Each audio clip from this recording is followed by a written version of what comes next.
Masih surah Al-Baqarah ayat tentang haji. Selanjutnya ayat 199. Bismillahirrahmanirrahim. Qala musannifu rahimahullahu ta'ala wa nafa'na bihi wa bi barakati ulumi fi daraini amin. Qala Allah ta'ala fil Qur'anil Karim, a'udzu billahi minasy syaithanir rajim. Thumma afidu min haitsu afadun nas wastaghfirullah innallaha ghafurur rahim. Al-ayah. Wallahu a'lam bimuradih. Allah kemudian menyatakan summa afidu, kemudian berangkatlah kalian ya Quraisy, wahai orang-orang Quraisy. Di sini khitab secara khususnya kepada kaum Quraisy, berarti orang-orang Mekah ya, yang dikenal dengan sahabat muhajirin. Sedangkan sahabat Nabi yang asalnya dari Madinah disebut sahabat Ansor. Berangkat kalian, kata Allah, min haitsu, dari tempat, afado, yang berangkatnya siapa, annasu, manusia. Maksudnya yang biasa dilakukan oleh manusia dari zaman dulu, zaman jahiliyah ya. Dulu pernah saya sampaikan kepada Bapak Ibu, ibadah haji itu salah satu ibadah tua. Ya, sebetulnya bukan ibadah haji aja, semua ibadah secara umum ya. Karena sudah diwariskan oleh Nabi Ibrahim turun temurun ya, maka ibadah haji itu bisa dikatakan ibadah yang tua. Tapi untuk pelaksanaannya sendiri, karena di zaman waktu itu masih jahiliyah, maka pelaksanaannya tidak sesuai dengan ketentuan syariat Islam. Baru kemudian hadirnya Nabi Muhammad ditambah dengan ayat-ayat tentang haji ya, maka dibenerin, dilurusin kebiasaan-kebiasaan jahiliyah yang waktu itu enggak sesuai dengan perintah Allah dalam penunaian ibadah haji. Nah, diantaranya juga masalah tawaf ya setelah dari Arafah. Jadi ada sebagian orang Quraisy yang menganggap, kan saya sudah wukuf di Arafah ya, ngapain saya tawaf lagi di Ka'bah gitu. Ada yang punya pendapat kayak gitu. Sebagian lain kebalikan, ada yang nggak mau ke Arafah, saya mah di Masjidil Haram aja gitu. Saya tawaf aja, habis itu selesai. Nah, jadi ada dua pendapat di situ. Yang satu, sebagian dari orang-orang zaman dulu nggak mau ke Arafah karena menyangkanya cukup di Masjidil Haram dengan muterin Ka'bah selesai. Nah, sebagian lain justru kebalikannya, justru mereka nggak mau balik lagi ke Masjidil Haram setelah dari Arafah, karena dianggapnya sesuai kata Nabi, yang namanya haji itu ya wukuf Arafah, jadi nggak perlu lagi balik ke Masjidil Haram untuk tawaf Ka'bah. Nah, di sini makanya ditegas sama Allah, maksudnya min Arafah, dari Arafah. Kata Allah, ketika kalian sudah selesai daripada Arafah, biantakifu, dengan wukufnya kalian, biha, di dalamnya, ma'ahum, bersama mereka, bersama manusia yang lain. Wakanu, yang dahulunya kalian itu yakifuna, wukuf kalian, bil Muzdalifata, di Muzdalifah. Tarfa, merasa tinggi, anil wukufim, daripada melakukan wukuf tersebut, ma'ahum, bersama mereka, bersama manusia. Jadi ada sebagian orang Quraisy yang menganggap dirinya ini lebih mulia, maka kalau udah wukuf ya udah di situ aja, nggak mau jalan lagi. Ya, sebagian ada yang nggak mau kumpul di Arafah wukuf, sebagian ada yang setelah wukuf nggak mau berangkat ke Muzdalifah ya, kemudian untuk melontar jumroh ya, kalau urutannya kemarin Bapak Ibu ya. Jadi setelah wukuf di Arafah ya, kemudian lontar jumroh, terus kemudian tawaf ya, sa'i, baru kemudian tahalul pertama ya. Kalau kita urutin yang kemarin, kalau Bapak Ibu nanti haji, baru kemudian tahalul pertama, cukur rambut sedikit doang. Artinya tahalul pertama berarti larangan-larangan yang tidak ekstrim itu sudah boleh dilanggar. Misalnya menggunakan minyak wangi itu udah gak kena dam, tapi masih tahalul pertama ya, karena masih ada rangkaian lagi melempar jumroh yang kedua dan ketiga. Nanti kalau udah lempar jumroh yang kedua ketiga baru kemudian tahallul sani. Nah itu yang semua tuh ya. Nah jadi saya kembali dulu, ketika seseorang itu selesai dari wukuf Arafahnya, harusnya urutannya dia berangkat ke Muzdalifah, berangkat untuk ngambil jumroh ya, untuk melempar batu. Nah ini proses terjadinya dulu ya, kisahnya ya. Dulu ada orang yang nggak mau melakukan itu ya, walaupun lempar jumroh itu bukan rukun tapi wajib ya, wajib haji bukan rukun haji. Artinya kalau kita nggak lakuin kita bayar denda ya, berupa kambing. Tapi jangan gara-gara nggak rukun terus nggak dilakuin. Apalagi di sini tadi disebutin di zaman itu, saat itu ya, sahabat yang nggak melakukan itu adalah karena merasa dirinya itu bangsawan, merasa orang gede, merasa tinggi hati lah kalau bahasa gampangnya. Dia nggak mau gabung sama masyarakat kelas bawah. Nah, makanya mereka nggak mau ikut-ikutan. Nah di sini ditegur sama Allah, jangan begitu. Kalau kamu punya kesempatan untuk melakukan lempar jumroh ya ke Muzdalifah setelah kamu berangkat dari Arafah, ya lakukan itu. Adapun yang rukhsah yang kemarin kita pelajarin ya, beberapa wajib haji misalnya kayak lempar jumroh yang kita bahas sekarang, yang kemudian diganti dam, itu buat orang-orang yang memang nggak ada kesempatan secara utuh ya, nggak punya kesempatan luas untuk melakukan rangkaian ibadah haji secara lengkap. Tapi kalau bapak ibu nanti punya kesempatan melakukan ibadah haji secara lengkap, ya lakuin gitu. Selama kita masih mampu ya, selama kita masih bisa, lakuin. Ini bukan cuma haji doang, termasuk umroh di dalamnya ya. Kalau emang kita mampu jalan, misalnya muterin Ka'bah, tawaf, ya lakuin dengan jalan. Kecuali nggak bisa, baru kita nyewa kursi roda gitu. Jadi jangan mentang-mentang ada kursi roda, ya itu sewanya kalau nggak salah 10 real atau berapa gitu ya. Untuk sewa kursi roda di tawaf sama di sa'i itu muterin Bukit Sofa Marwah itu kalau nggak salah 10 real itu. Walaupun kita punya duit 10 real, jadi jangan mentang-mentang gitu. Kan saya kan punya duit ini, ya udah saya bayar aja orang buat dorong-dorongin saya gitu. Walaupun boleh, dana hajinya tetap sah, ya, umrohnya tetap sah. Tapi jangan begitu maksudnya. Pengennya Allah, pengennya Kanjeng Nabi sesuai kemampuan kita. Makanya disampaikan ya dalam Quran itu namanya haji itu hijjul baiti manis tato'ah ilaihi sabila, yang dia punya kemampuan. Jadi selama kita masih mampu ya kita lakukan. Tapi kalau udah nggak mampu lain lagi ceritanya. Ya kalau emang kita nggak mampu ya nanti ada yang ngurusin supaya kita bisa nyewa kursi roda. Kemudian kita duduk terus kita dibawa di kursi roda itu. Ya tawaf kita dilewatin kursi roda, ya sa'i kita lewat kursi roda dan seterusnya. Termasuk di dalamnya ketika kita melempar jumroh. Walaupun sekali lagi kalau dari runtutan hajinya sendiri lempar jumroh bukan rukun. Yang artinya kalau kita nggak lakukan, kita bayar dam, maka hajinya tetap sah, gitu ya. Sama seperti di Arafah juga begitu, wukuf di Arafah. Ya, wukuf di Arafah itu sebetulnya memang khilafiyah ulama. Apakah harus dari zuhur sampai maghrib, sampai sore gitu ya, sampai terbenam matahari, atau cukup cuma sekelebatan doang gitu, cukup sekejap doang. Nah, sebagian ulama berpendapat kalau orang yang normal, maka wukuf di Arafah itu dari zuhur matahari geser dikit masuk waktu zuhur itu sudah setar mulai wukuf Arafah. Kapan terakhirnya? Terakhirnya itu ketika surupe srengenge, ketika tenggelamnya matahari. Itulah yang menjadi patokan waktu kapan kita wukuf di Arafah. Nah, sebagian ulama lain berpendapat enggak. Pokoknya asal udah wukuf di antara waktu zuhur sampai maghrib, walaupun cuma sedetik ke bahasa kasarnya gitu, maka wukufnya dianggap sah dan hajinya juga sah. Makanya orang-orang yang saat itu dalam keadaan sakit, nanti ibu bapak kalau misalnya haji kebetulan ngelihat kok ada mobil ambulan, ya biasanya itu yang sakit. Jadi saya juga belum tahu tapi diceritain sama guru saya, ketika ada orang misalnya pas lagi berangkat haji, ini besoknya mau wukuf nih. Lah kalau sekarang sakit masuk rumah sakit, sakitnya parah ibaratnya, bukan sakit cuman panas pusing, sakitnya parah sampai dirawat di rumah sakit. Sementara besoknya wukuf.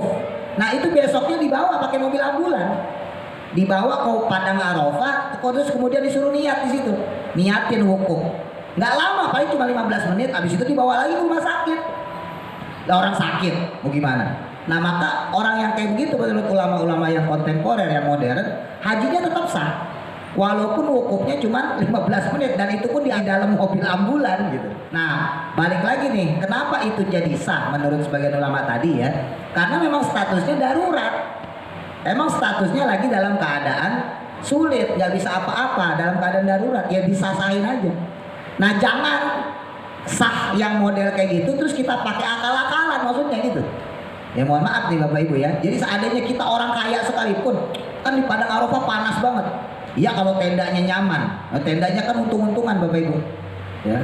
Kalau yang kebetulan tendanya nyaman, enak, adem, ada AC-nya, tenang aja, tendanya gede ya, tinggi kayak tenda pengungsian, ada AC-nya, enak, tinggal zikiran segala macam. Tapi ada juga yang, ya mohon maaf, tendanya kurang bagus, ya panas, gerah, akhirnya orang pada keluar, tengah-tengah di luar aja udah. Nah ini yang jadi masalah nih, ya. Kalau orang punya duit kan, ya udah selesai kata Pak Ustadz cuma 15 menit juga sah, udah keluar aja ngeloyor pergi, jalan duluan ke Musdalifah. Nah nggak begitu maksudnya, walaupun kita mampu ya, walaupun kita punya duit bahasa kasarnya untuk fasilitas yang menunjang lebih nyaman dalam ibadah haji, tapi secara wajib hajinya kalau bisa jangan dilanggar ya. Walaupun sekali lagi kalau untuk wajib haji itu nggak merusak haji selama kita bayar dam ya. Tapi kalau wukuf kan ini rukun, yang orang kalau lakukan wukuf maka hajinya sah, kalau dia tidak melakukan wukuf maka hajinya tidak sah gitu ya. Nah balik lagi bicara misalnya tentang wukuf di Arafah. Ini cerita guru saya juga. Banyak orang itu ketika wukuf di Arafah itu nggak sibuk dengan zikir yang kemarin kita pelajarin. Ya mereka sibuknya apa? Ya kalau zaman sekarang mah foto lah gitu, selfie.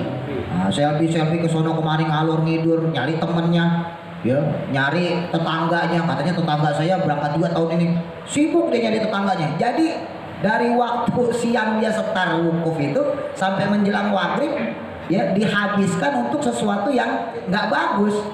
Walaupun secara sah haji mah tetap sah Bapak Ibu ya, nggak masalah, yang penting kan nggak keluar dari bukit Arafahnya. Tapi secara pemurnian ibadahnya, secara manasiknya ya kurang tepat gitu. Seharusnya ketika dia sudah berada di Arafah maka harus dimanfaatin semaksimal mungkin, ingat Allah gitu. Doa banyakin, zikir juga dibanyakin. Jangan sibuk foto ya, jangan sibuk selfie, jangan sibuk nyari temennya, nyari tetangga, macam-macam lah yang lain. Bahkan kata guru saya ada yang sampai menuju Jabal Rahmah ya, karena Arafah sama Jabal Rahmah itu dekat banget ya. Itu ada yang sampai ke situ. Lah ngapain ke situ-situ, ibaratnya saking ya mohon maaf mungkin karena dia nggak pernah ke sana, dia nggak pernah umroh sebelumnya dan juga tentunya belum pernah haji.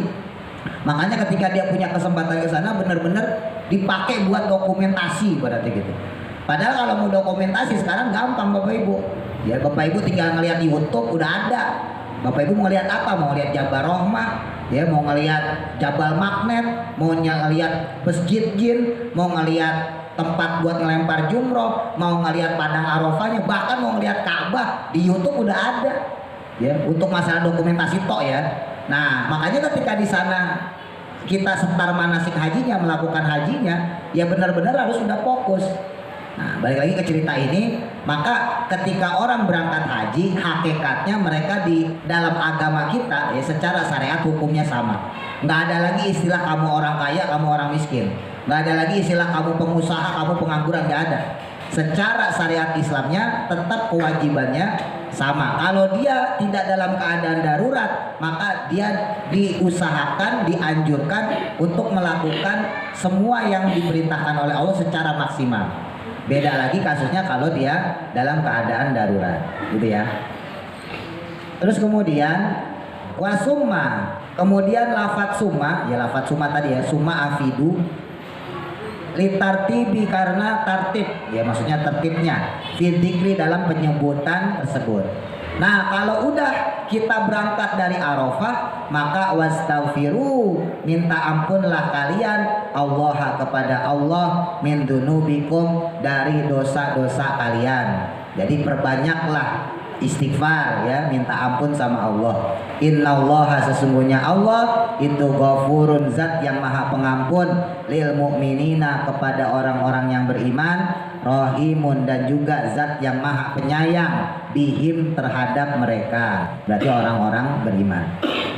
Fa idza qadaitum manasikakum, nah, lanjutannya tuh, fadhkurullaha kadzikrikum aba'akum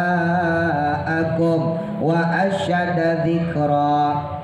Fa idza qadaitum, maka tatkala telah menyelesaikan kalian, adaitum maksudnya telah melakukan kalian, manasikakum manasik kalian, ibadati hajikum yaitu berbagai runtutan ibadah haji kalian, bi an romaitum ya dengan melempar kalian jumrotal aqobati, jumroh aqobah. Nah, kita udah lempar tuh jumroh aqobah, berarti jumroh yang terakhir ya.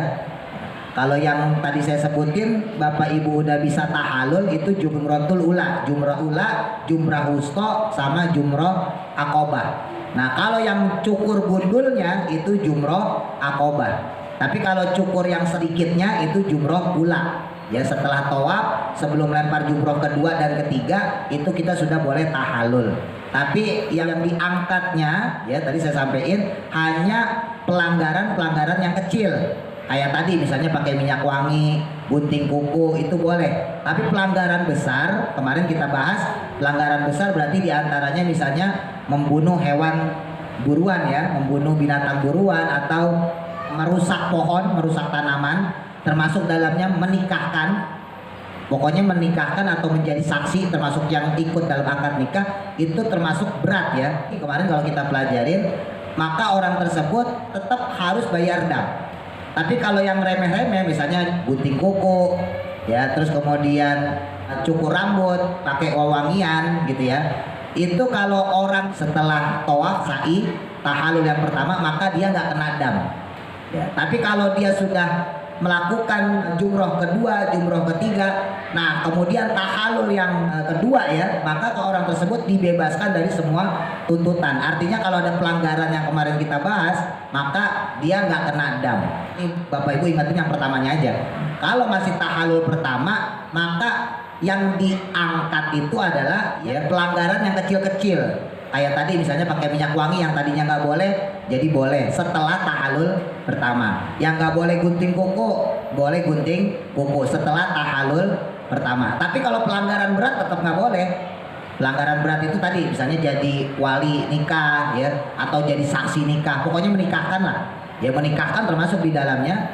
Terus juga misalnya membunuh binatang buruan ya, itu kan pelanggaran besar. Itu mah sampai habis, sampai ibadah haji terakhir, sampai kita tahalul kedua baru diangkat gitu. Jadi tahalul pertama itu tetap ya kita itu fokus untuk melakukan hal-hal yang berkaitan dengan haji, karena masih ada runtutannya, yaitu lempar jumroh.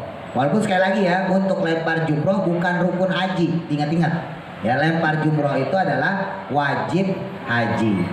Nah di sini makanya disebutin sama Allah ya, setelah kalian lempar jumroh, watuftum dan kemudian kalian tawaf, wastaqrartum dan kemudian telah berada kalian itu menetap di Mina, di Mina. Nah kita sudah mabit di Mina, sudah nginep di Mina, maka fadhkurullaha, maka ingatlah Allah Subhanahu wa taala, zikir yang banyak kepada Allah, bitakbiri dengan takbir. Nah jadi yang bagus itu setelah ibu bapak lakuin lempar jumroh, tawaf ya, maka perbanyak zikir dengan kalimat takbir, Allahu Akbar, Allahu Akbar. Kalau sebelumnya perbanyak zikirnya dengan astagfirullah, ketika dari Arafah banyakin ucap astagfirullah, astagfirullah, astagfirullah, astagfirullah. Nanti setelah selesai dari lempar jumrohnya, maka yang dibanyakin adalah Allahu Akbar, Allahu Akbar, Allahu Akbar. Makanya kalau kita Idul Adha ya, itu takbirannya sampai 3 hari ya enggak. Nah itu menandakan bahwa memang jangankan orang yang haji, orang yang nggak haji aja disunahkan takbir ya, memperbanyak zikir berupa takbir gitu. Wasana dan kemudian juga memuji Allah ya, banyakin pujian-pujian kepada Allah. Kadzikrikum, seperti menyebutnya kalian, abaakum, akan bapak-bapak kalian atau kakek moyang kalian.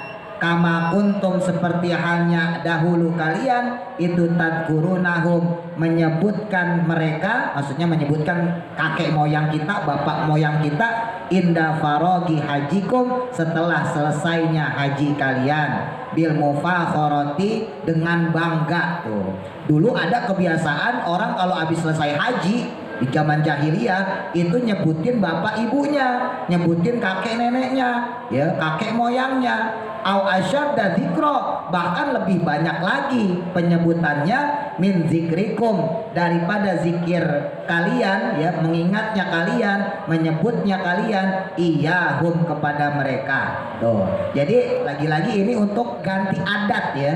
Dulu itu adat jahiliyah kalau orang habis haji bapak ibu itu mereka langsung nyebutin bapak ibunya, langsung nyebutin kakek neneknya secara bangga.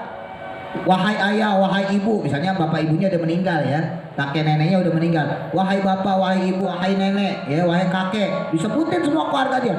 Saya ini sudah selesai haji, bangga dia. Ya bangga dia itu terhadap penyelesaian hajinya itu. Ya bukannya nggak boleh bangga seperti itu, tapi yang paling bagusnya adalah makin banyak kita menyebut asma Allahnya. Yang bagusnya itu bukan ngebanyakin nyebut nama bapak ibu, bukan nyebutin kakek nenek, bukan kakek moyang nenek moyang, bukan buyut, bukan macem-macem.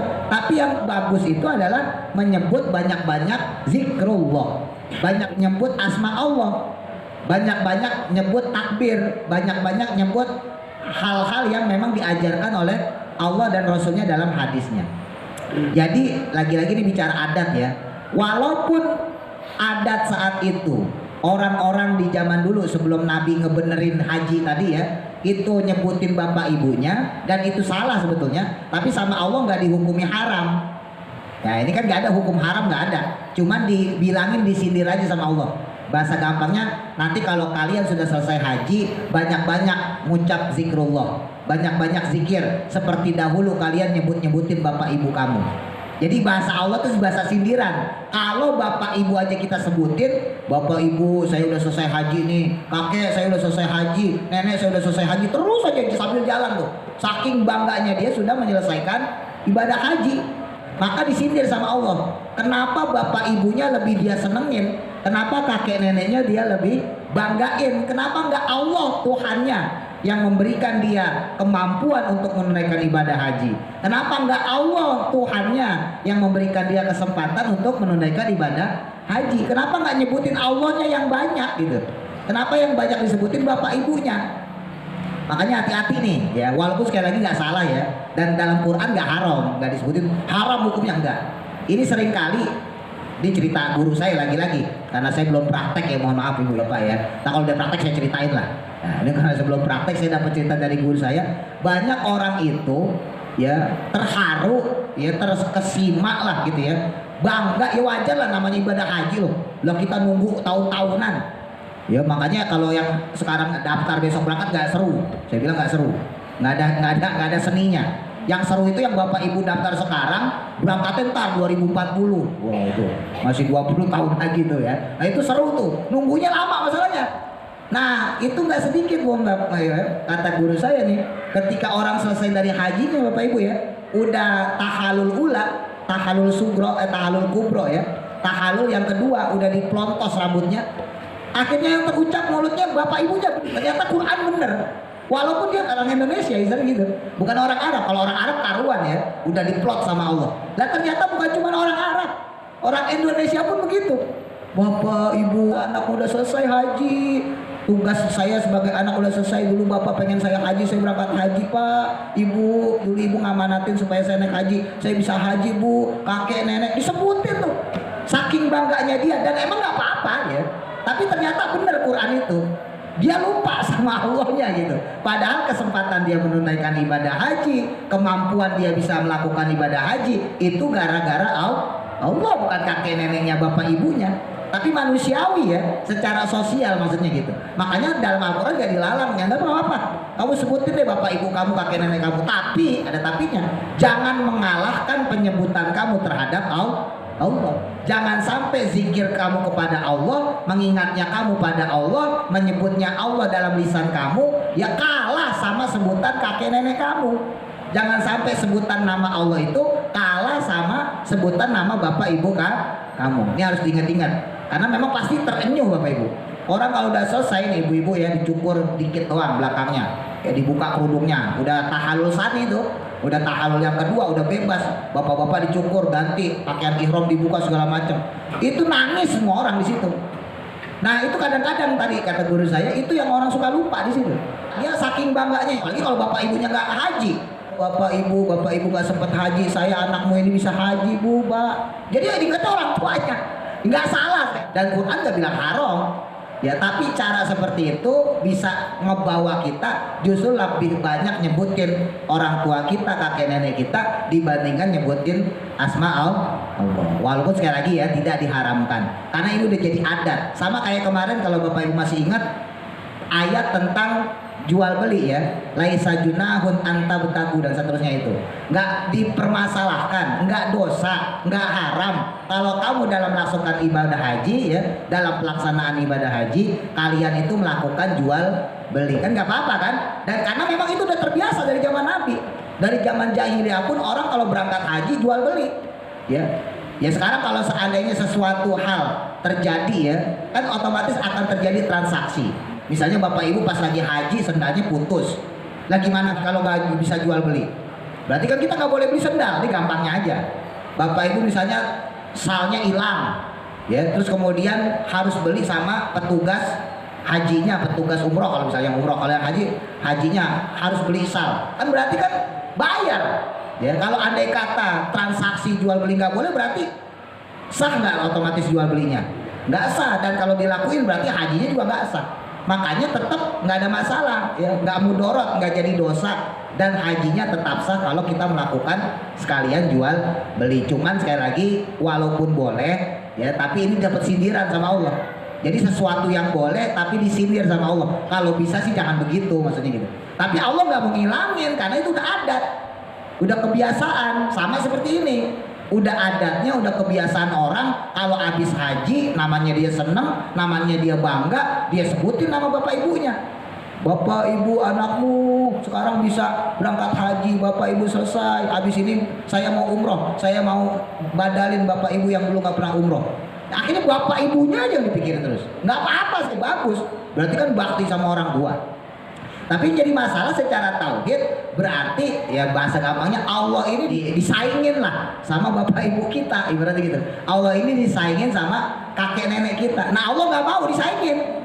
Lah Allah Tuhan satu-satunya kan. Allah nggak mau disaingin sama hambanya yang sudah menyempurnakan rukun Islamnya. Makanya ditegur sama Allah, perbanyaklah ucapan penyebutan asma Allah, zikrullah, sebagaimana. Nah makanya disebutin sebagaimana dulu itu kamu itu sering menyebut nama bapak moyang kamu, bapak ibu kamu gitu. Jadi ini menandakan sekali lagi tidak haram. Karena ada, mohon maaf, beberapa aliran, beberapa paham yang mengatakan haram.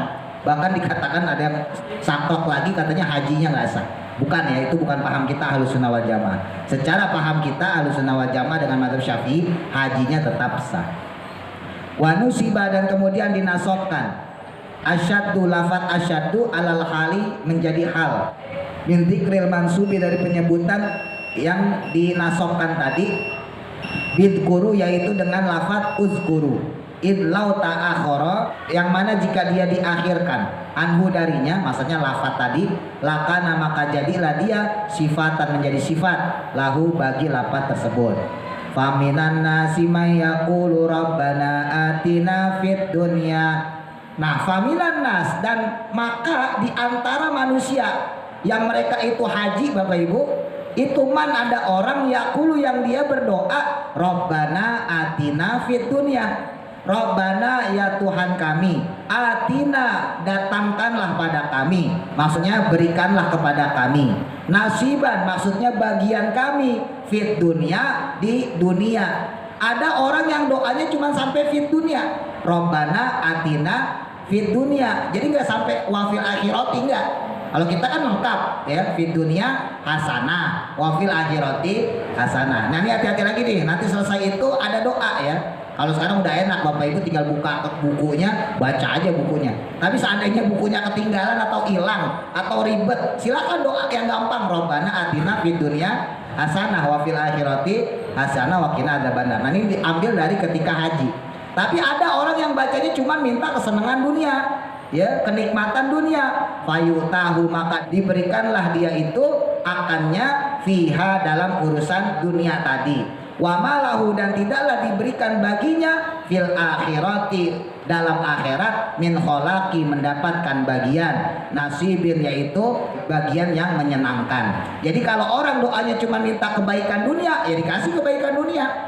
Ya, orang haji di situ makbul Bapak Ibu doa, ya. Makanya jangan cuma minta kebaikan dunia, tapi juga minta kebaikan akhirat. Ya, kalau orang mintanya cuma kebaikan dunia, ya dikasih kebaikan dunia, tapi bagian di akhirat nggak dikasih sama Allah. Wa minhum, dan diantara mereka itu man adalah orang yaqulu, yang mereka berkata, maksudnya berdoa. Nah ini baru yang lengkap. Rabbana atina fid dunya hasanah wa fil akhirati hasanah wa qina adzabannar. Rabbana, ya Tuhanku, kata orang yang tadi ya, maksudnya ntar kita nih. Ya Tuhan kami, atina, datangkanlah pada kami atau berikanlah pada kami fit dunia, di alam dunia, hasanatan, akan kebaikan, nikmatan, maksudnya nikmat, wa fil akhirati, dan di dalam akhirat, hasanatan, juga hasanah, kebaikan. Adapun kebaikan di akhirat, hiya, adapun dia itu al jannatu, surga. Kalau kebaikan di dunia ya berarti nikmat, kalau kebaikan di akhirat berarti surga. Dalam tafsir Ibnu Abbas, kebaikan dunia bisa zaujatun sholihah. Jadi kalau perempuan solehah itu termasuk kenikmatan atau kebaikan dunia, ya. Wakina, dan jauhkanlah kami adzabannar, dari siksa api neraka. Biadami duhuliha, dengan tidak memasukinya. Oh, kenapa kok kita doanya wakina adzabannar? Jauhkan dari api neraka supaya kita kagak mampir, maksudnya begitu. Jangan cuman doa masuk surga doang. Masuk surga mah insya Allah umat Islam ya, kata Nabi dakhalal jannah, pasti masuk surga. Cuma pertanyaannya mampir apa kagak gitu. Makanya doanya ditambahin wakina adzabannar, jauhkan ya Allah saya ini dari siksa api neraka. Wahada, dan adapun hal ini itu bayanun, jadi bayan, jadi penjelasan, lima, pada sesuatu, karena yang terjadi waktu dulu ya, alaihi, padanya, siapa, al musyrikuna, orang-orang musyrik. Oh, orang-orang musyrik mah dulu pas haji doanya cuma minta kebaikan dunia. Ya Tuhan kami, wahai berhala, wahai Lata, wahai Uzza, gitu ya, berikan kebaikan dunia pada kami. Dia nggak mikirin akhirat. Walihalil mu'minina, dan juga terkait dengan kondisinya orang yang beriman. Nah kalau yang mukmin jangan doa kayak gitu. Wal qasdu, dan adapun tujuan bihi, dengan hal tersebut, ya maksudnya doa kayak tadi itu al-hasu, yaitu untuk mengarahkan ala talabi khairat daraini, mendapatkan atau memiliki, mencari dua macam kebaikan, dua tempat. Maksudnya dua tempat berarti alam dunia dan alam akhirat. Kama wa'ada, sebagaimana Allah menjanjikan, bisawabi, dengan pahala, dengan ganjaran, alaihi, untuknya, biqaulihi, dengan ucapan Allah, ulaika lahum nasibum mimma kasabu. Ulaika, adapun mereka-mereka, lahum, bagi mereka itu, nasibun, bagian, sawabun, maksudnya pahala, mimma kasabu, dari apa-apa yang mereka usahakan. Maksudnya min ajli amilu, dari arah atau dari sesuatu yang mereka lakukan. Minal haji, berupa ibadah haji, wa du'ai, dan doa. Wallahu, dan adapun Allah itu sari'ul hisabi, zat yang maha sangat cepat penghitungannya. Yuhasibu, maksudnya Allah itu menghisab al-khalqa, akan makhluknya, kullahum, akan semua mereka, maksudnya setiap makhluk dihisab sama Allah, dihitung sama Allah dengan sangat cepat. Fi qadri nisfi naharin, pada ukuran kira-kira setengah hari saja, min ayamid dunia, dari harinya dunia, li hadisin, karena adanya hadis, libidzalika, dengan hal tersebut. Jadi Allah itu kelak nanti di hari hisab, bahkan sampai sekarang pun ya Allah menghitung amal kita itu cepet banget ya. Padahal kalau secara akhirat aja ya disebutin kalau dalam Quran itu ka'alfi sanatin, kalau bicara hari akhirat satu harinya dunia itu 1000 hari akhirat. Tapi Allah menghitung pahala kita dalam hal ini secara khusus pahala haji ya Bapak Ibu, hitungnya cepet ya, nggak ada setengah hari pahala kita sudah dihitung sama Allah. Nah ini kesimpulannya. Jadi ketika nanti Bapak Ibu berangkat misalnya ke sana ya, jangan lupa ya koridor-koridor yang diajarkan pas manasik, itu satu jelas. Jadi jangan sampai kalau kita dapat kesempatan haji ya, jangan sampai nggak datang manasiknya. Apa sih kalau bahasa kita, penataran ya, penataran tata caranya jangan sampai nggak datang. Walaupun mungkin udah Bapak Ibu tahu oh tawaf gitu, tapi gambaran secara umumnya kan kita nggak tahu ya. Jadi jangan sampai nggak datang kalau seandainya Bapak Ibu dapat kesempatan panggilan ibadah haji. Pertama itu ya. Terus yang kedua tadi kita pelajarin juga bahwa sekalipun Bapak Ibu punya kemampuan untuk ya dalam tanda kutip istimewa dalam ibadah haji maupun dalam tanda kutip sekali lagi istimewa dalam ibadah umroh ya, maka tetap secara usaha kita harus maksimal. Karena bagaimanapun juga ya yang dilakukan di sana itu murni memang ibadah. Ya, walaupun kita punya kemampuan untuk itu, misalnya mohon maaf ya, tadi saya sampaikan, Bapak Ibu punya kemampuan untuk sewa tenda lebih mahal. Tapi kalau Bapak Ibu dapat tendanya di situ, misalnya di Arafah, ya udah di situ aja terima. Jangan mentang-mentang kita orang kaya, kita mampu, saya bisa sewa tenda itu sendiri. Karena nanti ada oknum-oknum kayak begitu, saya mampu, saya bayar nih 200 real, saya tenda di situ lebih nyaman, privat, ya. Tendanya kecil, pakai AC sendiri, ada TV-nya macam-macam. Jangan yang kayak begitu. Termasuk di dalamnya ketika Bapak Ibu punya kesempatan umroh juga begitu. Jangan mentang-mentang kita nyaman umrohnya ya, terus kita nyepelein, santai aja gitu. Ya, ntar juga hotel saya dekat masjid gampang tinggal jalan. Jangan. Tetap semangatnya tetap harus ditinggiin, karena suka nggak suka mau nggak mau ya kita melakukan haji, melakukan umroh itu butuh modal. Bukan cuma duit ya modalnya, tapi juga fisik. Makanya sayang sekali ketika kita punya fisik nggak dimaksimalin, gitu ya. Terus yang ketiga tadi saya sampaikan juga dalam pelajaran kita, kalau udah selesai haji maupun selama prosesnya jangan lupa mulut ya, mulut kita itu harus senantiasa zikir sama Allah. Ya, nyebut Allah apa sebisa-bisanya lah. Kalau anjurannya kan kemarin kita pelajarin, perbanyak lafaz talbiyah yang pertama. Labbaik Allahumma labbaik gitu ya. Labbaik la syarika lak dan seterusnya. Nanti setelah diwukuf perbanyak istighfar. Nanti setelah dari Arafah, wukuf di Arafah perbanyak takbir, Allahu Akbar, Allahu Akbar. Ini saya udah ajarin, nanti ibu bapak kalau misalnya ada kesempatan haji, kalau bisa sih jangan nanya lagi ya. Pak Ustaz, kalau haji apaan aja? Ya, ini kan udah dipelajarin. Ini ilmunya udah dari sekarang nih. Ya diingat-ingat ya. Jadi kalau misalnya Bapak Ibu punya kesempatan haji, seenggaknya nanyanya yang penting-penting aja, yang sekiranya lupa. Tapi kalau apaan yang harus dilakuin itu nggak usah, karena udah kita pelajarin. Ya, apalagi tadi saya sampaikan nanti kita bakal dapat bukunya biasanya kayak orang umroh tuh ya. Jadi nggak usah khawatir, tinggal kita baca aja. Tapi seandainya mungkin bukunya hilang, atau kita nggak mau ribet, atau kita nggak bawa kacamata, kan repot urusannya. Masa akan doa ya kan? Nah udah doa aja yang paling gampang tuh. Rabbana atina fid dunya hasanah wa fil akhirati hasanah wa qina adzaban. Yang penting jangan sampai mulut itu diem, sayang banget. Jadi manfaatin benar-benar ketika kita di sana, baik haji maupun umroh, mulut kita tuh, lisan kita jangan sampai kering ya dari zikrullah. Jangan sampai kering dari doa. Karena kesempatan kita mungkin ketika kita berangkat itulah kesempatan kita satu-satunya. Yang mungkin tahun depan, tahun 10 tahun kemudian, 20 tahun kemudian, mungkin kita nggak ada kesempatan untuk menginjakkan kaki kita ke tanah suci. Makanya maksimalin di situ. Punya duit, maksimalin duitnya. Punya fisik, ya tenaga, maksimalin juga fisiknya. Wallahu a'lam. Mudah-mudahan manfaat. Al-Fatihah. A'udzu billahi minasy syaithanir rajim. Bismillahirrahmanirrahim.